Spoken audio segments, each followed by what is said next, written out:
So in a previous video, I had taken you through how to set up a Works Cited page in 7th edition of MLA, which came into effect in 2009. In this video, I'm going to take you through setting up a Works Cited page correctly in 8th edition MLA, which came into effect in 2016. So, this is a very abbreviated version of a Works Cited page that I'm working on for a current article. So a couple of things you want to start out with in terms of formatting. Right now I've got this sort of set up not correctly. If you know anything about MLA, you'll recognize that right off. So one thing that's correct is you want the words Works Cited centered above the list of Works Cited themselves.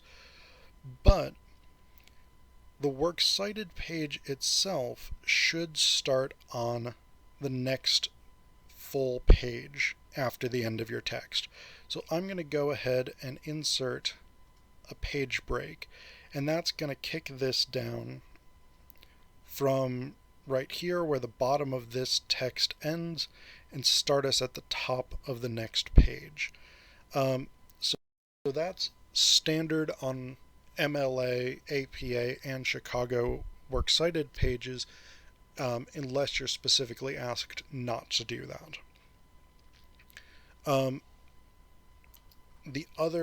Another formatting thing is that if your text of your essay is double spaced, then the Works Cited should continue to be double spaced. Also, I'll sort of reiterate this from the previous video on MLA. Typically, Works Cited pages don't count into a word count.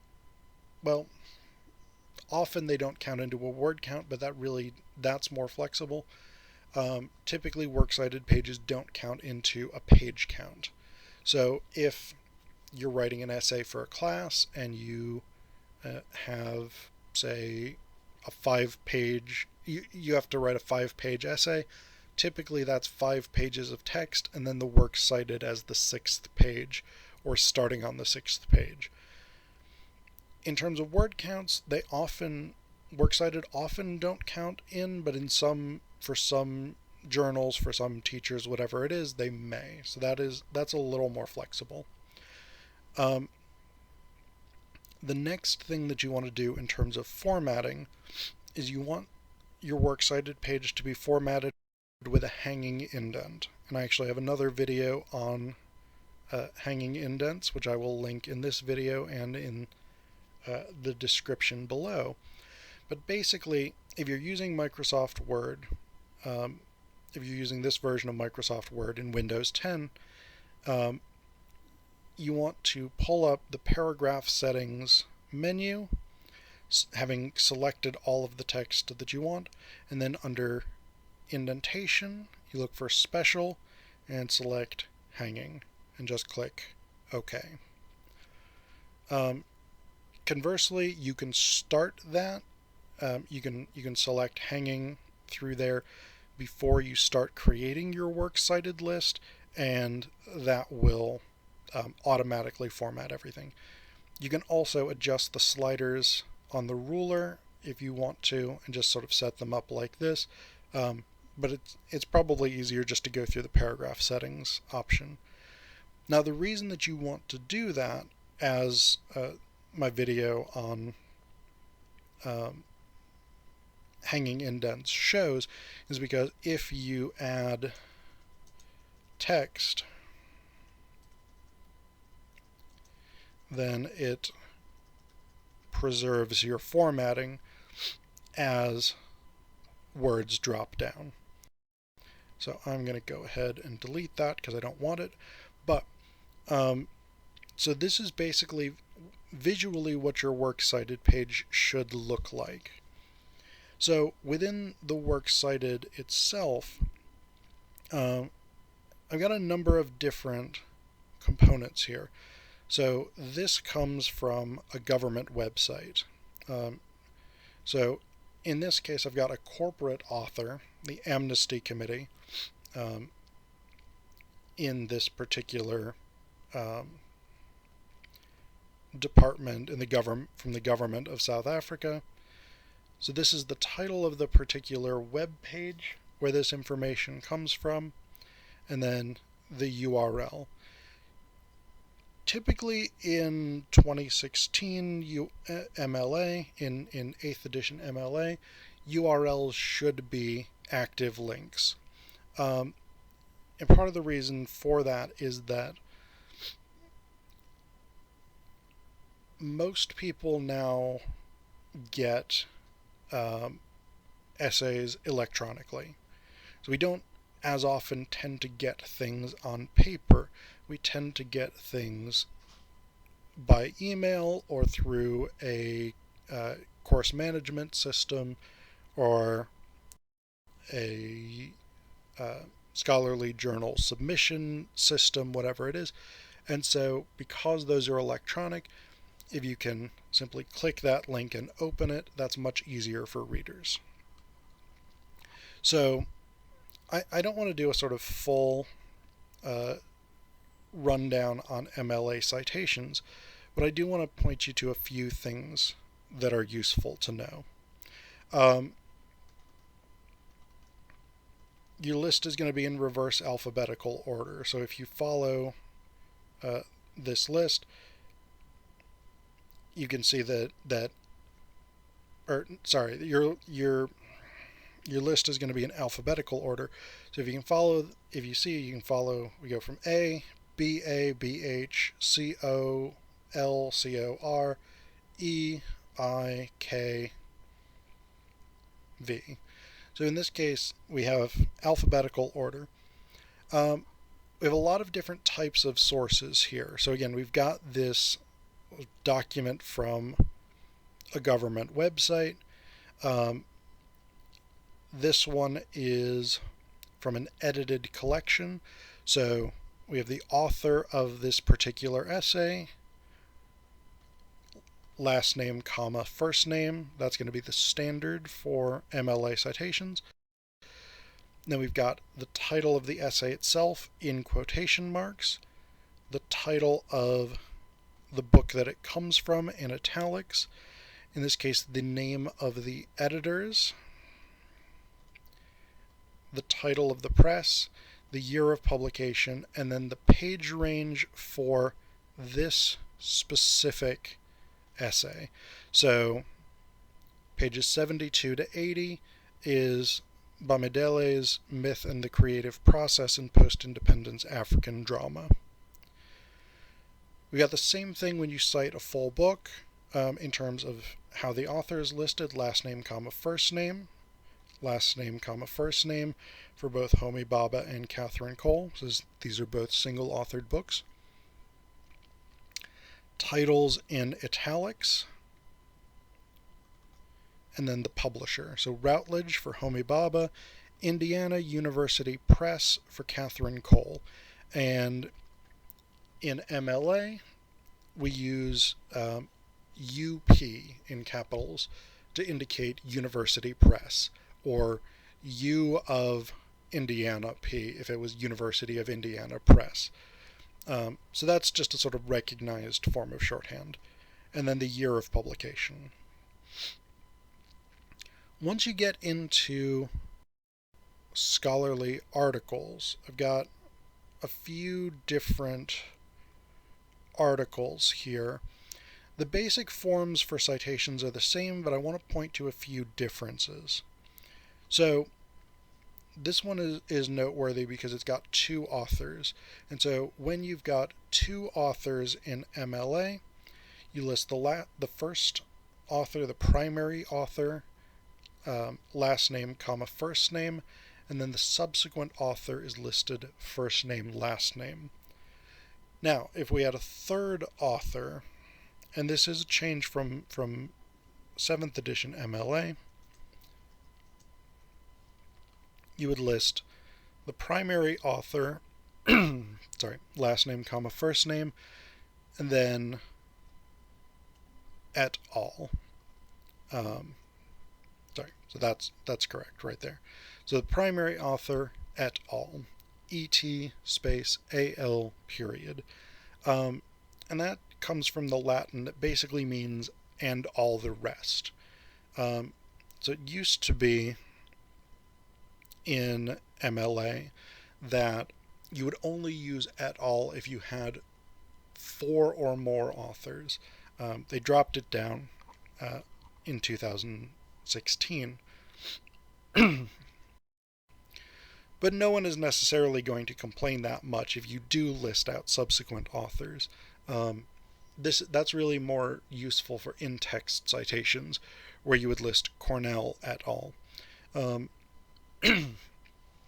actually, the argument for listing subsequent authors, if you've got more than 3, or if you've got 3 or more, is that usually the people who are listed further down the list are more likely to be grad students or people like this, contingent faculty who've contributed, but who don't have the name recognition of the primary and maybe secondary authors. Title of the essay in quotation marks again, and then the name of the journal in italics. Volume, number, date of publication, and page range. These are all pretty standard things. So you'll see this in Etse's citation as well. Strategic Review for Southern Africa, Volume 39, Number 1, the 1st of May 2017, pages 236 to 255. In older versions of MLA, you only had to cite the year. In the current iteration, the 8th edition, they do want as much publication date information as you have. So that may mean just the year. In this essay by Krog, we only have 2015. In this essay by Van Zytel-Smit, we only have 2010, but with both Cornell and Van Marl and with Etse, we have a full date. A lot of times you'll have a month or a season or something like that, so it may be fall 2017 or whatever it is, at which point you would include that. But then the other thing that we've got between these different these 4 different scholarly journal articles is URL or DOI information.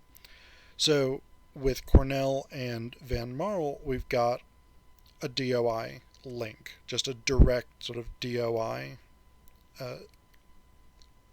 connected through to a URL. Now, a DOI, for those of you who don't know, is a digital object identifier.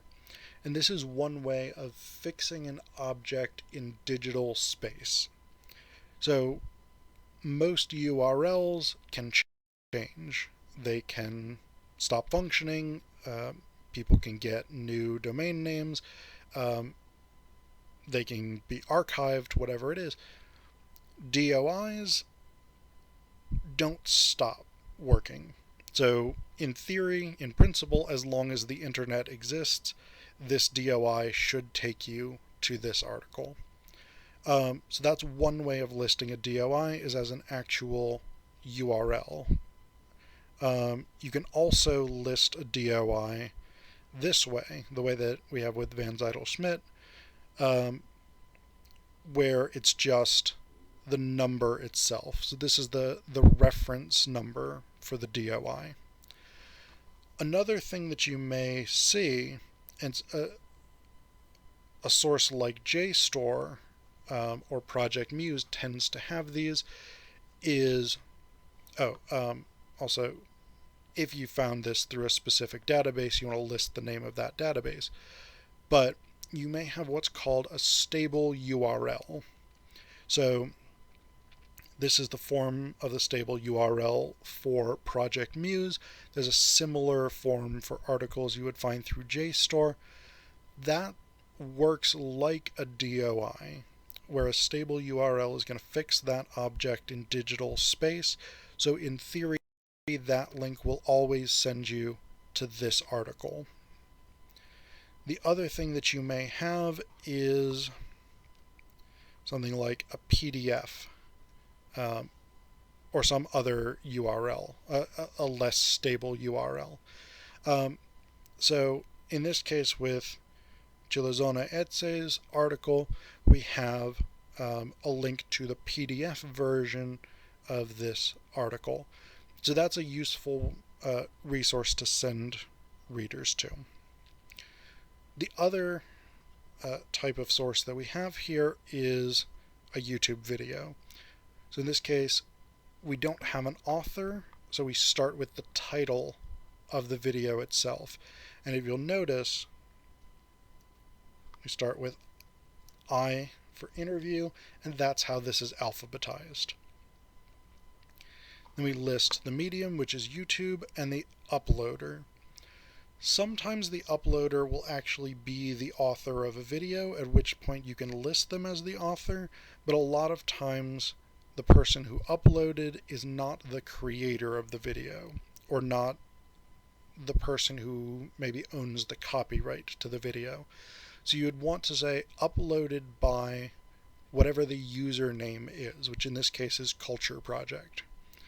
And then the date that it was uploaded. And then the URL to the actual video itself. So this is a pretty standard type of digital citation for something that you would find online through YouTube or some other type of social media service.